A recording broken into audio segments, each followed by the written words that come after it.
Dal 24 settembre fino al 20 dicembre 2021, 14 comunità sarde partecipano al progetto itinerante Visioni Made in Sardegna. Il cinema incontra le piccole comunità, finanziato dalla Regione Autonoma della Sardegna con la legge regionale numero 15 del 20 settembre 2006, norme per lo sviluppo del cinema in Sardegna, annualità 2020. La manifestazione Visioni Made in Sardegna, il cinema incontra le piccole comunità, è un progetto ideato dall'Associazione Malik in collaborazione con la Fondazione Sardegna Film Commission.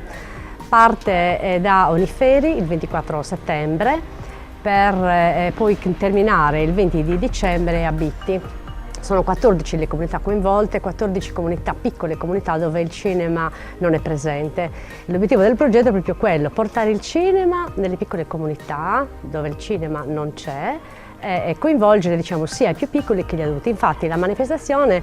oltre a coinvolgere 14 comuni, in ogni comune prevede due tappe, due momenti. Il momento dei ragazzi, e qui abbiamo la produzione ILOS 2020, gli eroi della sostenibilità, rivolto ai ragazzi attraverso biblioteche o anche centri culturali, e poi il pomeriggio invece rivolto agli adulti. Abbiamo tutta una serie di proposte, a partire con Andrea Mura, Transumanze ad Oniferi, per poi terminare a Bitti il 20 di dicembre. Oniferi, Sant'Andrea Frius, Belvì, Seulo, Nuoro, Nuragus, Genoni, Ortueri, Escolca, Ollolai, Teti, Serri, Dualchi e Bitti potranno avere il cinema per tutti e per tutte le età a casa. L'obiettivo è quello di divulgare in particolar modo tra le nuove generazioni e nelle aree in cui non è presente stabilmente una struttura cinematografica il cinema Made in Sardegna e le sue tematiche. Il progetto si è concluso a Bitti e la scelta non è stata casuale perché nel centro Barbaricino è presente un meraviglioso cinema-teatro storico risalente al 1958, mandato avanti con amore dalla famiglia Farina. Una conclusione speciale dunque per rimarcare il fatto che fare cultura nei piccoli centri vuol dire educare al bello, alla riflessione, offrire spunti per crescere e lavorare per evitare lo spopolamento, e il progetto Visioni Made in Sardegna ha centrato in pieno l'obiettivo. Bitti, 14ª tappa del progetto Visioni Made in Sardegna, il cinema nelle piccole comunità. Un bilancio. Bene, il bilancio è positivissimo, direi. È stato molto faticoso perché abbiamo cominciato a settembre con Oniferi, il clima era bello e quindi l'abbiamo fatto all'aperto, abbiamo coinvolto i bambini, abbiamo coinvolto gli adulti e sì, poi siamo passati attraverso Serri piuttosto che Scolca, Sant'Andrea Frius, insomma abbiamo girato la Sardegna nord, sud, il centro, insomma, e abbiamo finito e vogliamo finire qui oggi a Bitti con il film Transumanze di Andrea Mura, film che abbiamo proiettato, insomma questa è la quinta volta, insomma ci sarà anche il tenore di Orgosolo che ha accompagnato un po' come colonna sonora il filmato, questa storia questo sguardo sui pastori sardi che sono andati in Toscana. Le tappe erano una dedicata ai bambini, abbiamo proiettato i corti e cortissimi di Film Commission, di Sardegna Film Commission, a seguito dei quali poi c'era un laboratorio organizzato dalle bravissime Rosangela e Ulita di Malik, che organizzavano sulla base di ciò che si era visto un laboratorio utilizzando materiali di riciclo. Devo precisare che questo circuito è finanziato dalla legge regionale sul cinema ed è supportato dalla Sardegna Film Commission, con la quale collaboriamo e con la quale abbiamo avuto quest'idea di seminare il cinema nei luoghi dove cinema non c'è mai stato, oppure le sale cinematografiche sono state chiuse da 10 anni. Oggi siamo abiti in questa splendida realtà e c'è un cinema che è veramente un presidio culturale in Barbaggia, un'eredità di famiglia che questi due nipoti del signor Farina hanno portato avanti con vera passione, perché ci vuole passione. Noi siamo qui in questa sala perfettamente riscaldata, io so quanto ci vuole per riscaldare una sala, per tenerla aperta, pulita, in ordine, adeguata alle norme di sicurezza, anche queste le ultime del Covid, quindi Bene, abbiamo finito in bellezza proprio. Siamo molto contenti di aver suscitato la passione e seminato la cultura cinematografica in questi luoghi. Noi abbiamo usato intanto il linguaggio cinematografico del territorio, quindi le opere Transumanze, oppure il film di un regista colombiano sui centenari, oppure il clan di Ricciai girato tra gli ex detenuti delle carceri di Buoncamino a Cagliari, e uno sulle donne pastore, per cui tutte le persone che sono venute, uomini e donne che sono venuti lì, si sono riconosciuti in questi temi. Si è suscitata una passione, devo dire, no? Poi all'inizio dicevano no, però io c'ho la cena, oppure altri giorni no, però sta piovendo, insomma, e noi con le ragazze giravamo nei bar del paese e li portavamo al cinema, insomma, no? Perché dicevano ma come cinema? Allora, insomma, questa è stata la cosa straordinaria, no? Perché effettivamente i giovani sì, vanno a Cagliari o alla Multisala di Nuoro a vedere i film di cassetta, ma tutti gli altri non erano mai andati al cinema, insomma. Quindi, e poi la presenza del regista, a cui chiedevano ma come hai fatto, ma perché, ma come ti è venuta quest'idea, ma perché hai filmato quella donna, insomma, e con appunto l'autrice o l'autore, il regista che risponde, questa è una cosa inedita per loro. Il cinema per tutti e per tutte le età prevede in ogni tappa una prima parte dedicata ai più piccoli con la proiezione di una selezione di opere di Heroes 20-20-20 a cura della Fondazione Sardegna Film Commission, partner del progetto. Le opere realizzate con i bandi Heroes, serie web, cortometraggi, documentari e opere in formato misto, diventano il mezzo per diffondere numerosi temi legati al concetto della sostenibilità, tra i quali efficientamento energetico, mobilità sostenibile, bioarchitettura e nuove ruralità. A seguire un laboratorio green animato dalla creatività e dalle competenze delle operatrici culturali dell'Associazione Malik, vere e proprie artiste dell'economia circolare che utilizzando scarti li riciclano creativamente, creando oggetti di uso quotidiano attraverso tecniche e materiali di riciclo. Abbiamo deciso di unire queste diverse attività artistiche proprio perché riteniamo che i bambini riescano a interiorizzare molto meglio i concetti con delle attività pratiche che rimarranno indelebili comunque nel tempo. Molto spesso riempiamo questi bambini di teoria, di cose teoriche anche a scuola sulla energia rinnovabile, sul riciclo, sul modo di vivere green, eccetera. Però effettivamente dal punto di vista pratico molto spesso si fa poco, si fa ben poco, quindi entrando proprio in contatto con loro, nel loro mondo, perché poi il mondo artistico è il loro mondo, noi riusciamo comunque innanzitutto a capire il loro punto di vista, perché è molto importante anche il loro punto di vista, e poi effettivamente a fargli conoscere delle cose che magari nella didattica di tutti i giorni e nella teoria di tutti i giorni non riescono ad apprendere, quindi questo per noi è importante proprio dal punto di vista artistico, ecco, artistico e creativo nel mondo dei bambini, diciamo. I cortometraggi che vedremo in queste rassegne cinematografiche sono messi a disposizione da Sardegna Film Commission. Ce ne sono diversi proprio per tutte le età, quindi in base effettivamente all'età dei bambini, all'età anagrafica dei bambini che ci troveremo di fronte e ovviamente anche agli adulti, proietteremo dei filmati idonei, e i laboratori invece sono coordinati dalle volontarie europee e dalle operatrici culturali di Malik. Il laboratorio che le operatrici culturali di Malik hanno proposto a Bitti, ultima tappa del progetto, era legato al cortometraggio animato Per Piccina, incentrato sull'efficientamento energetico delle nostre case per evitare sprechi e bollette troppo care. Uno dei materiali utilizzati a questo scopo è la lana di pecora, un materiale naturale che offre numerosi vantaggi e che, se adeguatamente trattato, può essere una fonte di reddito importante per i pastori. Abbiamo voluto legare il laboratorio finale a un cortometraggio che si intitola Per Piccina, del regista Andrea Sorgia, che parla appunto dell'efficientamento energetico. È un cartone animato molto divertente, molto ben strutturato, che racconta appunto cosa significa rendere un'abitazione, una civile abitazione autonoma e autosufficiente al 100% tramite le tecniche di isolamento, sia termico che ovviamente sonoro, eccetera. E uno di questi metodi è proprio la lana di pecora, che noi utilizziamo proprio come scarto, non utilizziamo perché è uno scarto. La lana di pecora in questo caso nella coibentazione delle abitazioni viene utilizzata proprio all'interno dei muri esterni, nell'intercappedine tra il muro interno e il muro esterno. Abbiamo spiegato ai bambini che viene utilizzato questo materiale per isolare, appunto. Quindi abbiamo fatto un laboratorio finale con la tecnica di infeltrimento ad acqua e la tecnica di infeltrimento ad ago. Abbiamo realizzato degli addobbi natalizi praticamente, facendo proprio vedere come si lavora la lana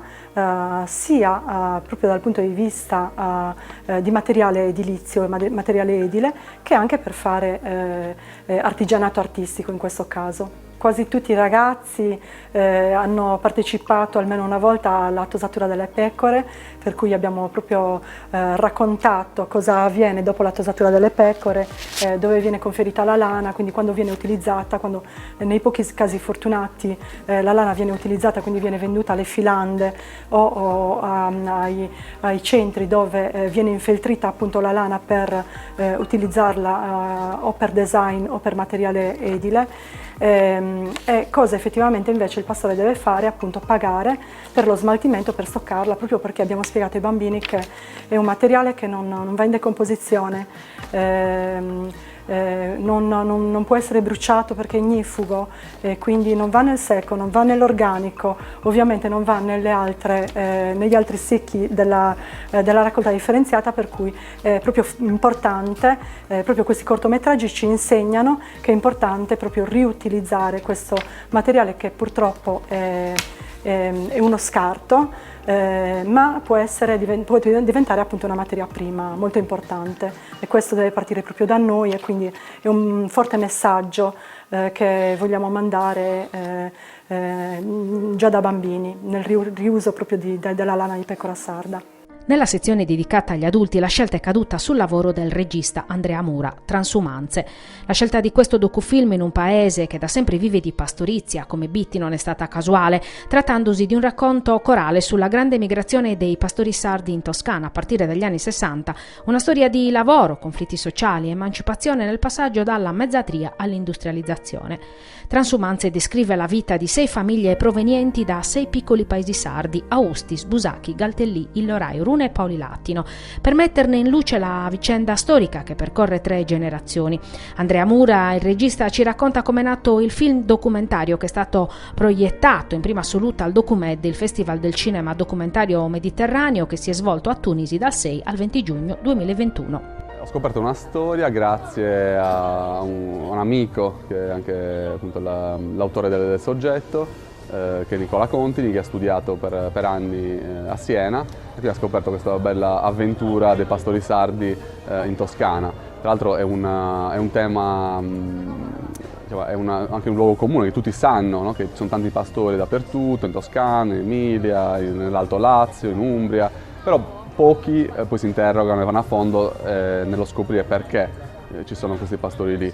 E quindi con il film ho voluto andare a ricercare qual è l'origine di questa transumanza. Diciamo, il lavoro è durato 3 anni, ho prima ricercato, anche grazie all'antropologo Tommaso Sbriccoli dell'Università di Siena, che si è laureato in antropologia con Solinas, con Pier Giorgio Solinas, proprio facendo una tesi su questa emigrazione dei pastori sardi nel Senese, in Toscana. Quindi ho ricercato, ho studiato, ho letto i libri anche di Benedetto Meloni, sociologo, che anche lui ha fatto delle ricerche sociologiche sul tema. Devo dire che mi ha colpito il fatto che sia una transumanza, poi diciamo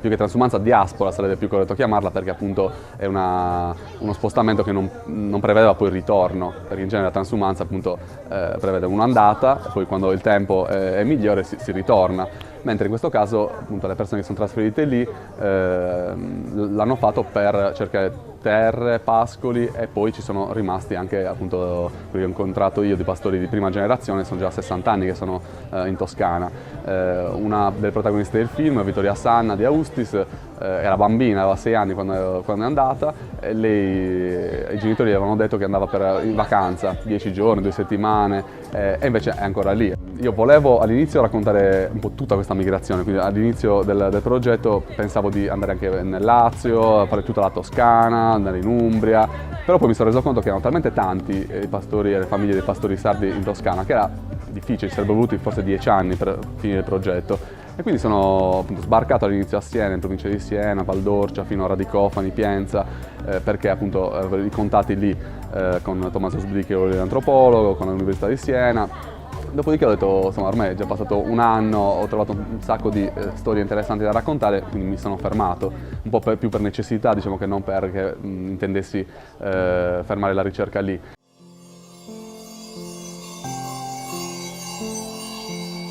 E poi siamo arrivati in Toscana. Toscana era in autunno, figliavano le pecore, mi ricordo che figliavano le pecore.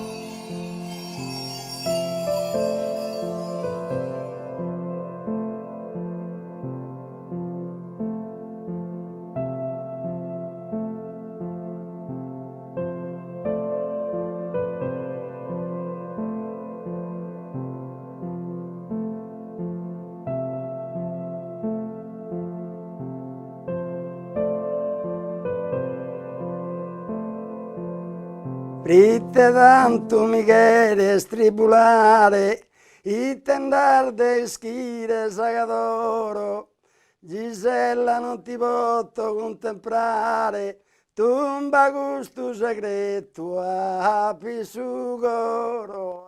Queste famiglie che ho trovato sono 5 in tutto, di diversi paesini barbaricini, del Mandrolisai, quindi c'è Busachi, Austis, Orune, Illorai, insomma sono in qualche modo anche degli esempi di tutti gli altri emigrati, perché ognuno di queste 5 famiglie è emigrato per motivi diversi. Il documentario raccontano proprio queste difficoltà dei primi momenti, dei primi anni, proprio per esempio un personaggio, Antonio Crobu di Busachi, mi ha raccontato che per 5 anni loro sono rimasti senza corrente elettrica, con l'acqua fredda dei pozzi, quindi era insediarsi in situazioni, diciamo, già in qualche modo urbanizzate, tra virgolette, perché comunque erano dei poderi sempre fuori dalla città, fuori dai centri abitati, cosa che appunto creava anche una forte diciamo, crisi nelle donne soprattutto, perché mentre in Sardegna le donne erano, diciamo, regine del focolare e curavano tutte le relazioni col paese, erano abituate a vivere quindi in comunità, lì si ritrovano invece spaesate, quindi in un podere che sta magari a 10 km, 20 km dal primo paesino vicino, quindi anche un forte trauma in qualche modo per le donne, ma non solo, anche per gli uomini, perché si trovano in una situazione a cui non erano abituati.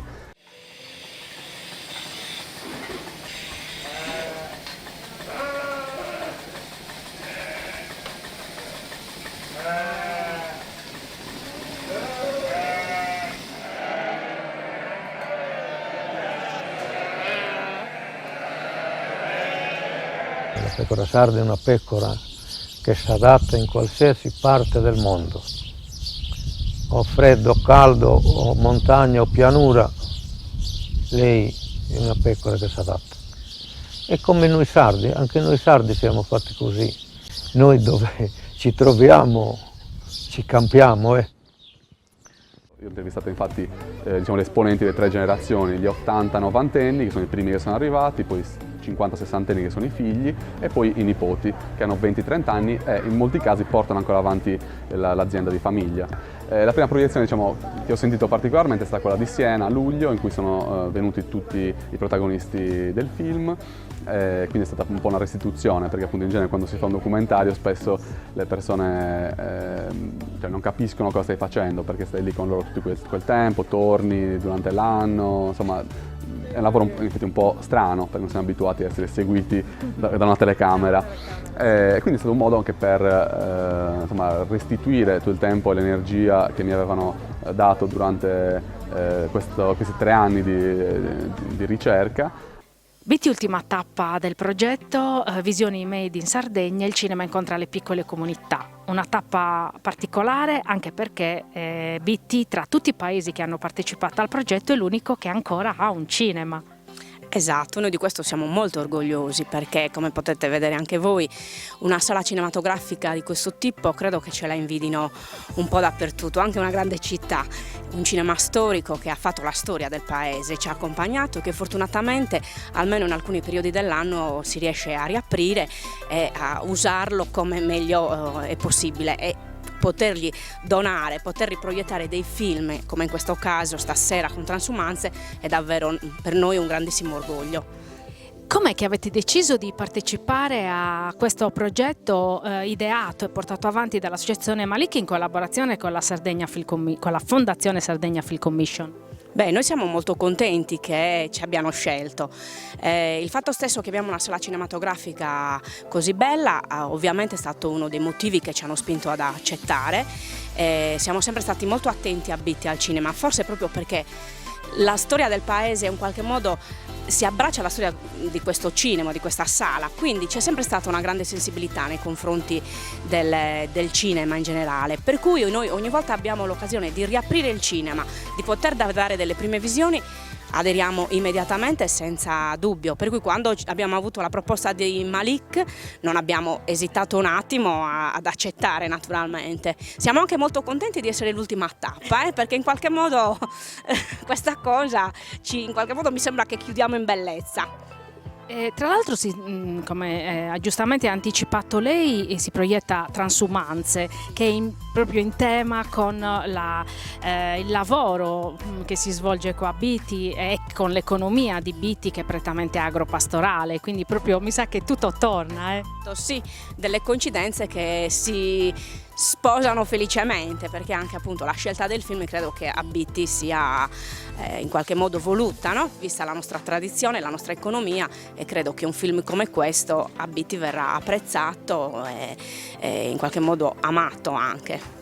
E poi di mattina, lo ricordiamo, anche il laboratorio dedicato ai più piccoli, ai ragazzi delle medie che hanno partecipato ad un laboratorio green dopo aver visto i corti proprio